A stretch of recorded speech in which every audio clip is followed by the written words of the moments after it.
José Mojica Marins, o Zé do Caixão, infelizmente desencarnou. Neste episódio do Além da Música, eu tenho algumas palavras a dizer a respeito dele. Presta atenção.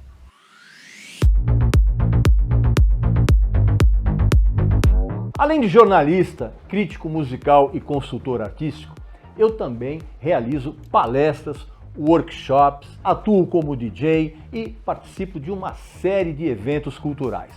Para você me contratar, basta entrar em contato com a agência Danispol e eu estarei no seu evento trazendo cultura e diversão.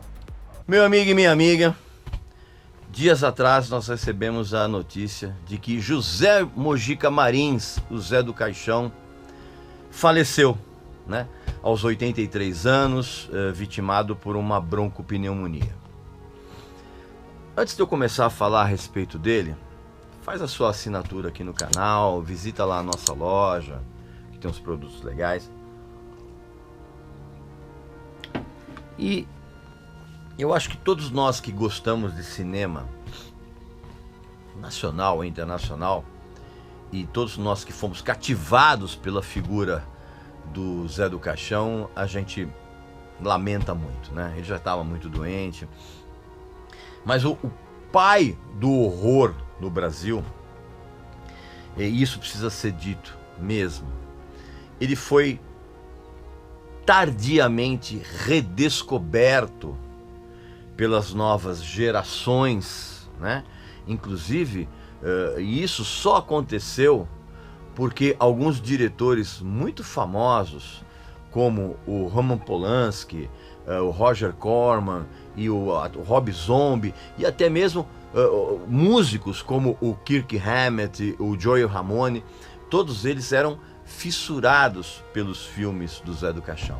E se não fosse por essa lembrança e pelo reconhecimento dessa turma, a vida do Zé do Caixão teria aliás, a vida do José Mojica Marins, né, o Zé do Caixão do personagem, teria tido um rumo muito diferente e muito pior, né? Claro que hoje, quem gosta de cinema, por exemplo, considera como clássicos, né? Eu acho um exagero. Mas assim, quem gosta de cinema considera alguns dos seus filmes como clássicos. Como é o caso, por exemplo, do À Meia-Noite Levarei a Sua Alma, né? De 1964, né? Que foi justamente quando nasceu o personagem icônico dele, o Zé do Caixão. E aí, esse filme, depois, ele acabou virando o estopim, vamos dizer assim, para uma carreira muito errática, né? Ele, por exemplo, em 67, ele lançou o Esta Noite Encarnarei no Teu Cadáver, né? E esses dois filmes acabaram se tornando parte de uma trilogia que foi encerrada em 2008 com a Encarnação do Demônio, que foi um filme que chegou inclusive a ser exibido no Festival de Veneza. Só que esse filme, cara, ele só foi concluído porque alguns amigos do José Mojica Marins, na área do cinema, ajudaram a terminar o filme, né? A montar, a editar, porque não tinha dinheiro suficiente para isso. Isso, na verdade, isso que eu acabei de contar para vocês agora foi de uma espécie de um resumo das durezas da vida que o Mojica levou. Uma coisa que eu acho que foi fundamental na carreira do Mojica foi o fato de que os pais dele, eles eram de circo. E o pai dele, depois, quando ele era pequenininho, ele gerenciava uma sala de cinema. Então o moleque cresceu praticamente dentro de uma sala de cinema, né? E isso certamente foi uma influência absurda na vida dele. Sem contar que toda essa atmosfera que ele vivia quando criança certamente despertou nele o gosto pela atenção e pelo inusitado, né? E isso, na verdade, aumentou exponencialmente na vida do cara. E aí, quando ele era já adolescente, ele começou a fazer uns filmes caseiros e já, evidentemente, com aquela atração pelo terror. Para você ter uma ideia, ele com 17 anos, e completamente autodidata, ele acabou fundando uma companhia cinematográfica Atlas. Olha que coisa incrível, com 17 anos, cara, isso nos anos 50. E foi o espaço que ele resolveu criar para desenvolver os projetos dele, cara. Olha a cabeça do moleque já na década de 50. E o engraçado é que desde essa época ele já usava alguns métodos nada habituais para escolher os elencos, né? Por exemplo, nessa época ele já botava todo mundo para lidar com barata, com aranha, com cobra e outros bichos. E esse foi um método que ele levou ao longo da carreira dele para selecionar o elenco de cada um dos seus filmes. Ele começou a chamar a atenção das pessoas num filme que ele lançou em 1958, chamado A Sina do Aventureiro, que os pesquisadores da obra do Mojica consideram como uma espécie de faroeste feijoada. Não era nem faroeste espaguete, era faroeste feijoada. E aí veio uma certa explosão, vamos dizer assim, né, na carreira dele, sempre recheada de polêmicas, né? Mas já começou a polêmica logo em 1954, quando ele lançou finalmente o seu filme À Meia-Noite Levarei a Sua Alma. Já nesse filme já estava o personagem Zé do Caixão, né? Que era um coveiro meio analfabeto, mas ao mesmo tempo ele era meio filosófico, né? Instaurando, como é que eu vou dizer assim, uma espécie de inferno à brasileira, né? Tudo era meio improvisado, o filme tinha umas trucagens meio primitivas, a edição era meio pobre, mas é engraçado que já nesse filme o Mojica ele já tinha uma compreensão visceral, vamos dizer assim, do que ele poderia fazer em termos de cinema naqueles tempos, e com um orçamento assim simplesmente irrisório. Com tudo isso, o filme acabou fazendo um grande sucesso. Aí, como eu falei, depois vieram o Esta Noite Encarnarei no Teu Cadáver, de 1967. Teve O Estranho Mundo de Zé do Caixão, em 1968. Teve Trilogia de Terror, também de 68.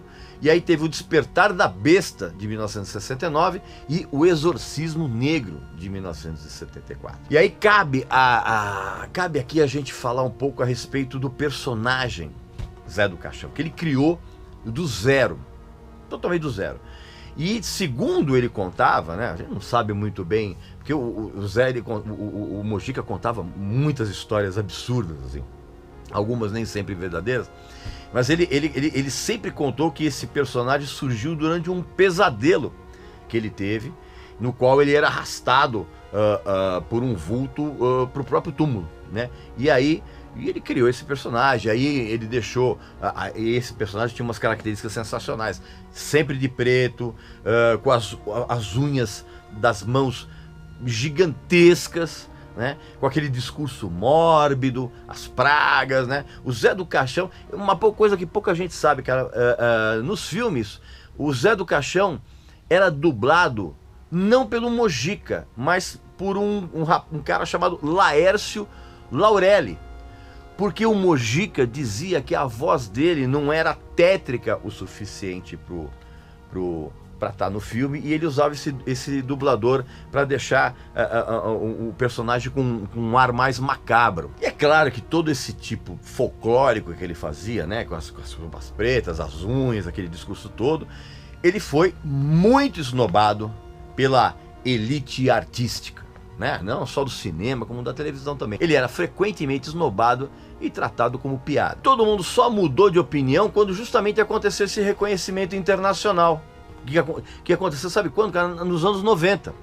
E aí, como eu falei, o Roman Polanski, o Roger Corman, e aí o que acontece?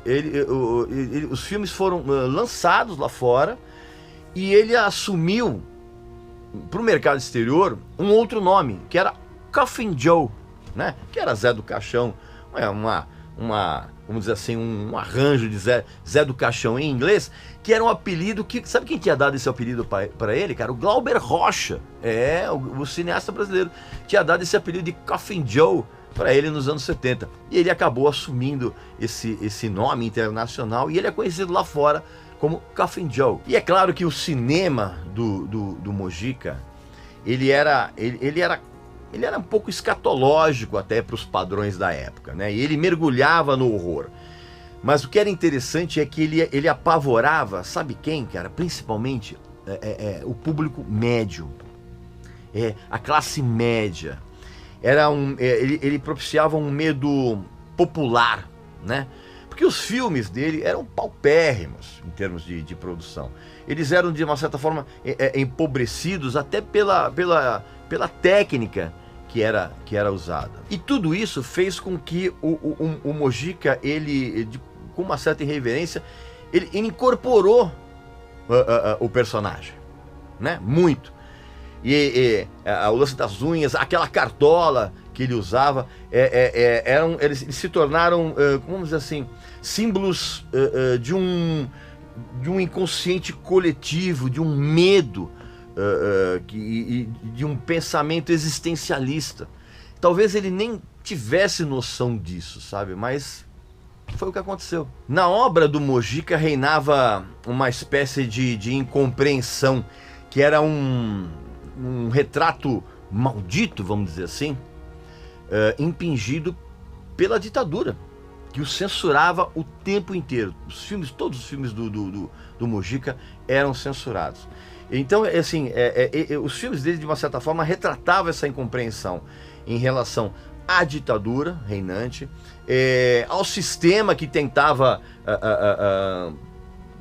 combater o Mojica e colocar ele fechado numa cela, e até mesmo pelo lado marginal com que se transitava no mundo do cinema brasileiro naqueles tempos. No fundo, os filmes do Mojica, eles buscavam subverter aquele delírio de inconsciente coletivo, né? Ele queria mostrar em tintas, vamos dizer assim, de horror grotesco, aquela passividade que o cidadão de classe média tinha naqueles tempos, né?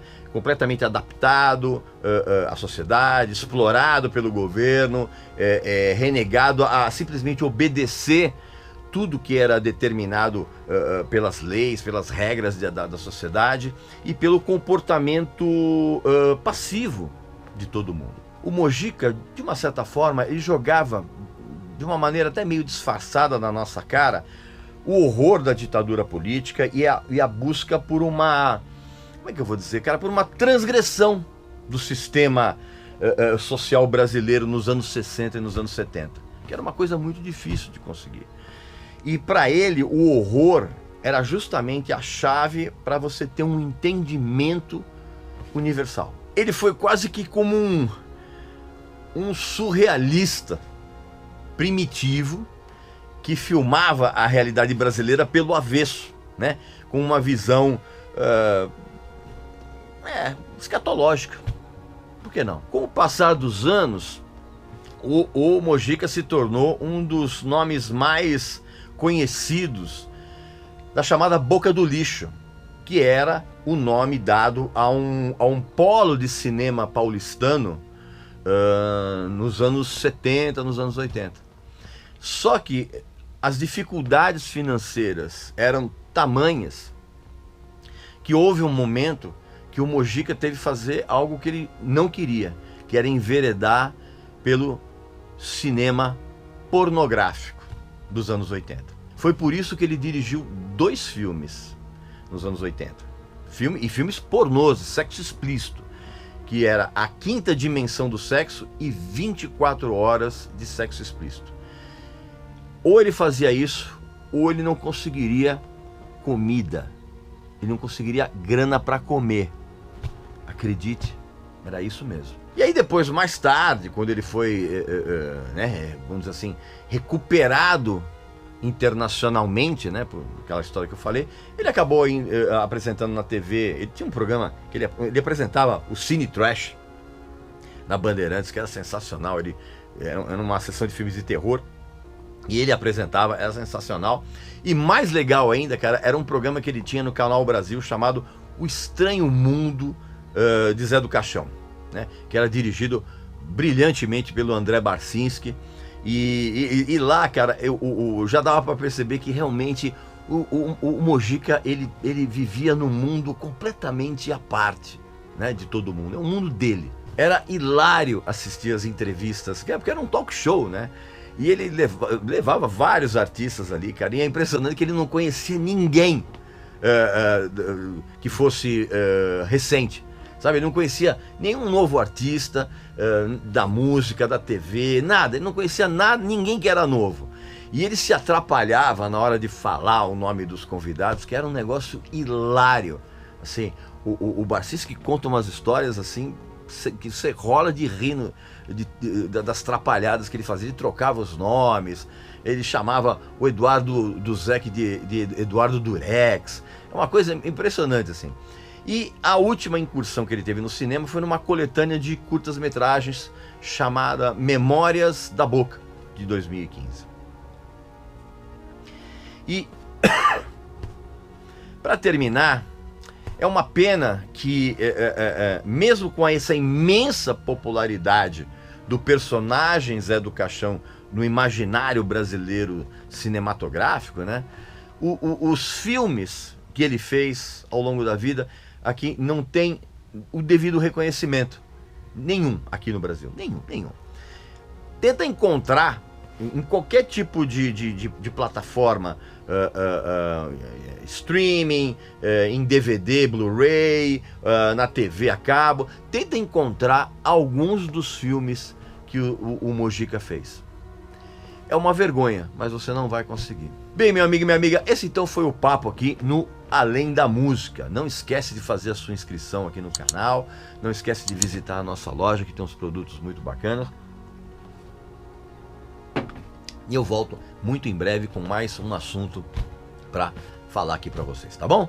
Um abração e até a próxima.